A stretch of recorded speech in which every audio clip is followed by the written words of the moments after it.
Gini, coba pikirkan baik-baik kalimat rezeki udah ada yang ngatur.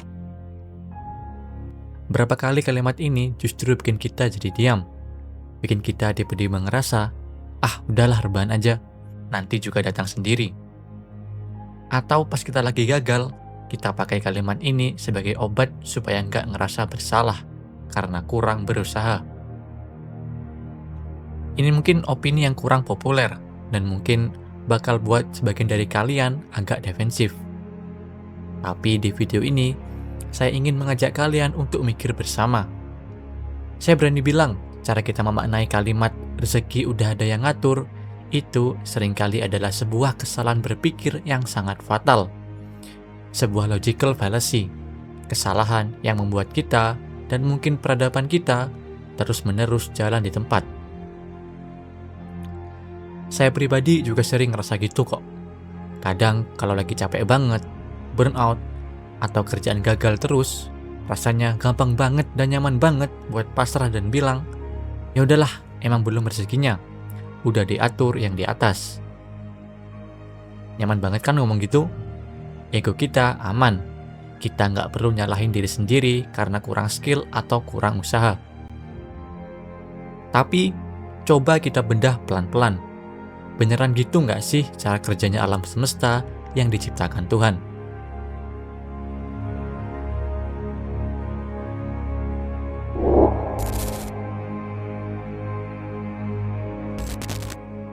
Coba kita tarik mundur jauh ke belakang. Kita ini hidup di alam semesta yang berjalan pakai sistem. Tuhan menciptakan yang namanya sunnatullah, hukum alam, hukum kausalitas. Ada sebab, ada akibat, ada gravitasi, ada termodinamika. Kalau kamu lompat dari lantai 10, kamu jatuh. Tuhan gak akan tiba-tiba memunculkan tangan raksasa buat nangkap kamu di udara cuma karena kamu rajin ibadah. Hukum gravitasinya tetap berlaku untuk siapa saja, beriman ataupun tidak. Nah, saya jadi mikir keras. Kenapa ya pas ngomongin soal rezeki, kita tiba-tiba mikir kalau rezeki itu kebal dari hukum sebab akibat ini? Kenapa kita ngerasa rezeki itu sistemnya magical, mistis, jatuh dari langit gitu aja?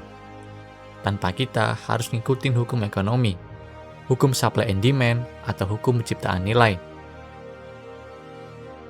Mungkin kalian ada yang berpikir, tapi kan rezeki itu dari Tuhan. Buktinya orang ateis di luar sana yang nggak percaya Tuhan bisa kaya raya. Berarti itu murni hasil kerja keras, bukan Tuhan yang ngatur. Nah, dari situ, justru itu poin pentingnya. Orang-orang ateis itu kaya raya dan makmur karena mereka, sadar atau tidak sadar, mematuhi sunnatullah dalam hal rezeki. Mereka riset, mereka bikin produk inovatif, mereka kerja 14 jam sehari, mereka memecahkan masalah orang banyak. Tuhan itu maha adil. Siapa yang menanam, dia yang menuai. Sistemnya bekerja dan adil untuk siapa saja yang mau masuk dan main di dalam sistem ini. Kalau kita yang ngaku beriman ini cuma duduk manis, nunggu keajaiban sambil ngerasa, rezekiku aman, kan saya beriman. Ya kita pasti digilas sama mereka yang bergerak mematuhi hukum kausalitas Tuhan. Pernahkah kalian mendengar perdebatan epik soal rezeki antara dua raksasa pemikir Islam zaman dulu? Imam Malik dan muridnya, Imam Syafi'i. Ini cerita yang sering bikin saya senyum-senyum sendiri kalau lagi mentok mikirin kerjaan. Jadi gini ceritanya. Suatu hari mereka diskusi. Imam Malik berpendapat kalau rezeki itu datang tanpa perlu dicari. Beliau mengutip hadis terkenal soal burung. Seandainya kalian bertawakal dengan sebenar-benarnya, niscaya Allah akan memberi rezeki seperti burung. Pagi keluar dalam keadaan lapar, sore pulang perut kenyang. Menurut Imam Malik, burung itu nggak punya akal buat nyari duit. Tapi Tuhan kasih makan. Berarti rezeki itu murni pemberian, gak usah ngoyo. Tapi Imam Syafi'i, muridnya yang cerdas dan kritis ini, punya pandangan yang beda. Beliau bilang, "Guru, kalau burung itu cuma diam di sarangnya, ulat nggak akan datang sendiri ke paruhnya. Burung itu harus terbang untuk dapat rezekinya. Keduanya ngotot sama pendapat masing-masing. Sampai akhirnya Imam Syafi'i pun pamit keluar. Di jalan, dia ngelihat ada rombongan orang lagi panen anggur yang kesulitan. Imam Syafi'i akhirnya turun tangan, ikut bantu-bantu kerja fisik bawa anggur. Sebagai upahnya, beliau dikasih beberapa ikat anggur yang manis dan enak. Syafi'i senang banget. Dia bawalah anggur itu ke gurunya, Imam Malik, sambil senyum penuh kemenangan. Syafi'i bilang, "Lihat guru, seandainya tadi saya nggak keluar dan nggak bantu mereka kerja, anggur ini nggak akan pernah sampai ke tangan saya." Bukti bahwa rezeki harus dicari dengan usaha. Imam Malik pun menerima anggur itu, memakannya dengan santai, lalu tersenyum dan bilang, "Dan lihatlah saya, wahai Syafi'i, saya dari tadi hanya duduk di sini, bertawakal kepada Allah. Tapi Allah menugaskanmu untuk bekerja keras memetik anggur di luar sana, lalu mengantarkannya sampai ke mulut saya." Boom! Mungkin pas denger ini, kalian tertawa atau ngerasa, "Tuh kan Imam Malik bener, mending duduk aja, nanti ada yang nganterin." Tahan dulu, jangan salah ngambil kesimpulan. Jangan lupa satu hal krusial. Dalam cerita itu, tetap ada orang yang harus bekerja. Kalau Syafi'i ikut-ikutan diam di masjid kayak Imam Malik, keduanya nggak bakal makan anggur hari itu. Alam semesta ini butuh penggerak. Dan lucunya, kita ini seringkali belum berada di level spiritualitas tinggi Imam Malik yang hatinya udah sangat terhubung kepada Tuhan, tanpa sedikit pun keraguan. Tapi kita berlagak pengen rezeki yang disuapin kayak beliau. Lebih seringnya, dogma rezeki udah diatur, ini dipakai buat menjustifikasi kemalasan kita.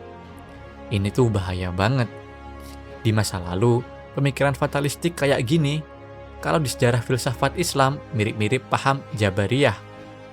Sering dipakai sama penguasa-penguasa korup buat membungkam protes rakyat. Bayangkan kamu hidup di zaman rezim otoriter. Kamu miskin, melarat, kelaparan. Terus ada elit politik yang bilang ke kamu, "Sabar ya, emang takdir kalian miskin. Rezeki udah diatur Tuhan. Tolong terima aja dengan ikhlas." Sementara mereka sendiri hidup foya-foya dari hasil memeras tenaga rakyat. Gila nggak tuh?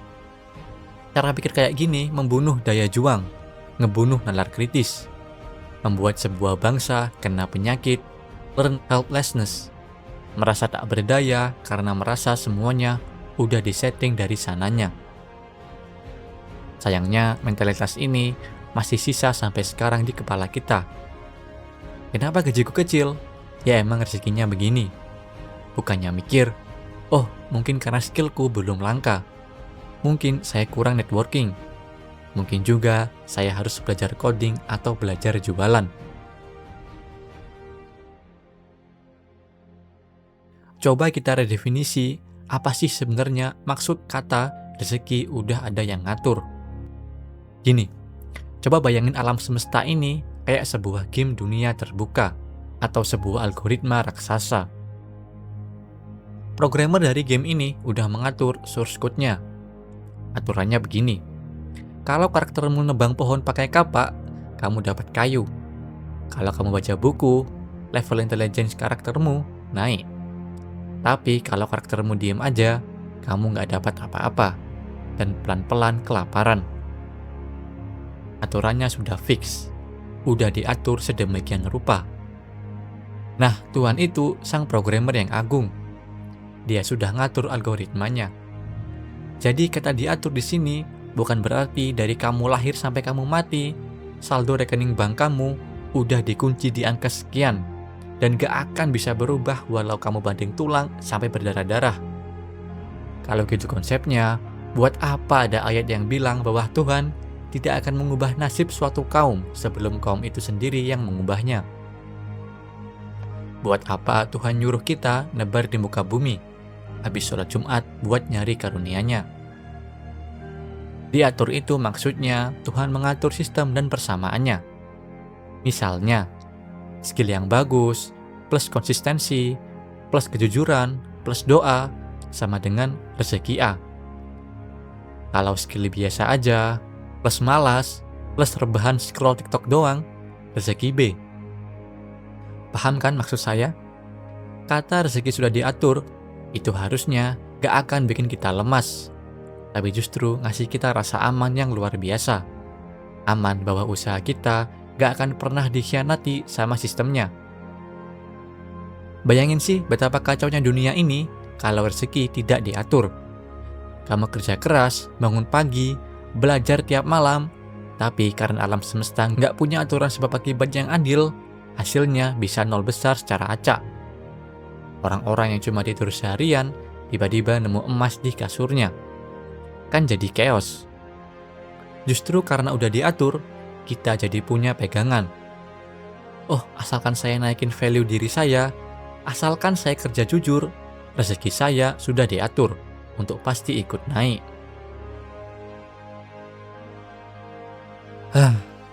Tapi ya, lagi-lagi saya harus jujur sama kalian dan sama diri saya sendiri. Kadang, realita di lapangan itu nggak sematematis itu. Dan di titik inilah seringkali logika saya mentok. Saya yakin kalian juga pernah ngalamin. Pernah kan ngeliat orang-orang yang kerjanya bener-bener banting tulang, dari subuh sampai tengah malam, jadi kuli panggul misal. Tapi secara finansial, hidupnya pas-pasan banget. Sementara, ada eksekutif yang kerjanya kelihatan cuma duduk, meeting di kafe, main golf, HP-an, tapi duitnya miliaran. Fenomena ini dulu sering bikin saya marah.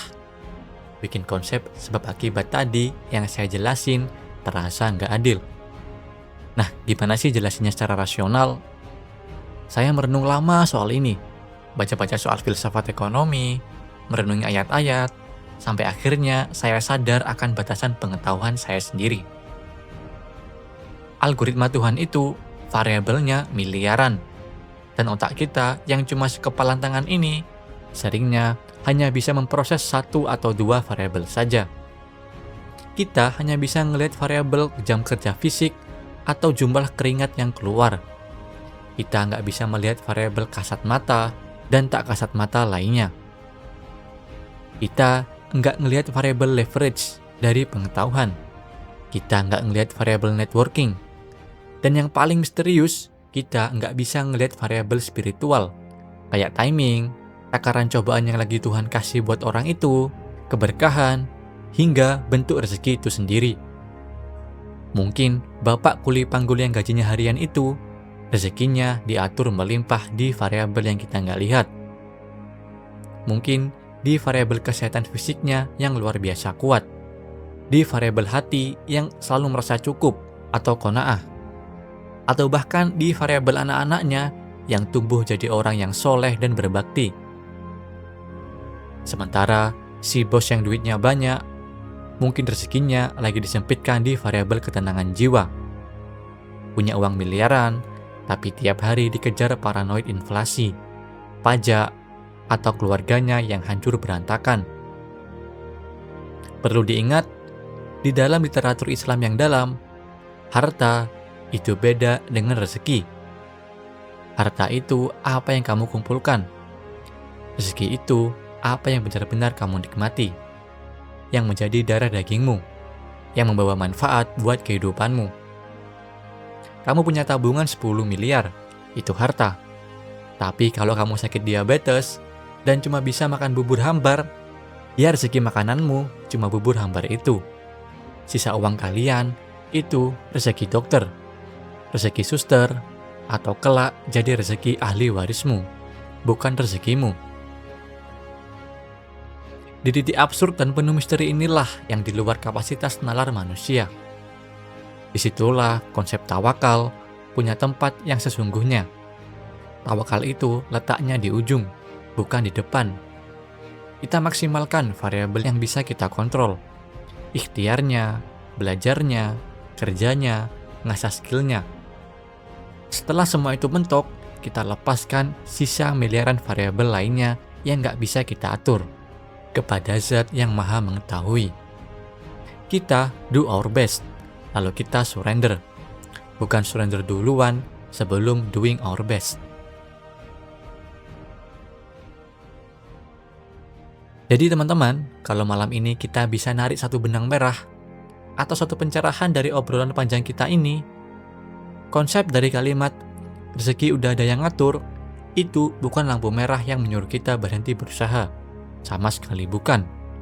Itu adalah lampu hijau yang sangat terang benderang. Coba resapi kata-kata ini pelan-pelan. Karena rezeki itu udah ada yang ngatur, dan yang ngatur itu Zat yang maha adil, maha teliti, maha melihat, maka kamu nggak perlu khawatir sainganmu bakal merebut jatahmu. Asalkan kamu sudah menjemput jatah itu dengan caramu sendiri. Jerih payahmu nggak akan pernah ketukar.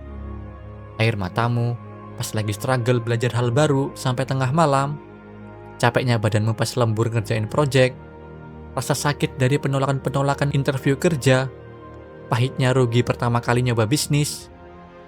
Resmi, semua data itu masuk ke dalam sistem pengetahuan Tuhan. Gak ada satupun usaha kalian yang menguap sia-sia ke udara. Semuanya dicatat, semuanya dikalkulasi dalam algoritmanya. Mungkin payout-nya gak cair besok, mungkin cairnya tahun depan, mungkin cairnya dalam bentuk kesehatan, atau dalam bentuk pasangan yang baik. Tapi insya Allah pasti cair. Kalimat rezeki udah ada yang ngatur, itu artinya tenang saja, sistemnya berfungsi dengan sempurna. Kamu kerjain aja bagianmu dengan gila-gilaan, dia pasti akan menunaikan bagiannya. Jangan sampai kita nggak ngerjain bagian kita, tapi kita cengengesan nuntut Tuhan ngasih bagiannya. Itu namanya egois. Sebelum video ini selesai, dan sebelum kalian nutup video ini, untuk kembali ke rutinitas kalian, saya pengen ninggalin satu pertanyaan. Kalau memang malam ini, detik ini, kita semua benar-benar percaya bahwa rezeki kita sudah dijamin, sudah disediakan secara presisi, dan diatur seadil-adilnya oleh Yang Maha Kuasa, lalu ketakutan macam apa yang sebenarnya selama ini menahanmu untuk melangkah? Apakah kamu selama ini benar-benar percaya pada pengaturannya? Ataukah kita hanya sedang mencari kutipan religius yang indah untuk menutupi rasa malas dan rasa takut kita akan kegagalan? Terima kasih, sampai jumpa di episode berikutnya.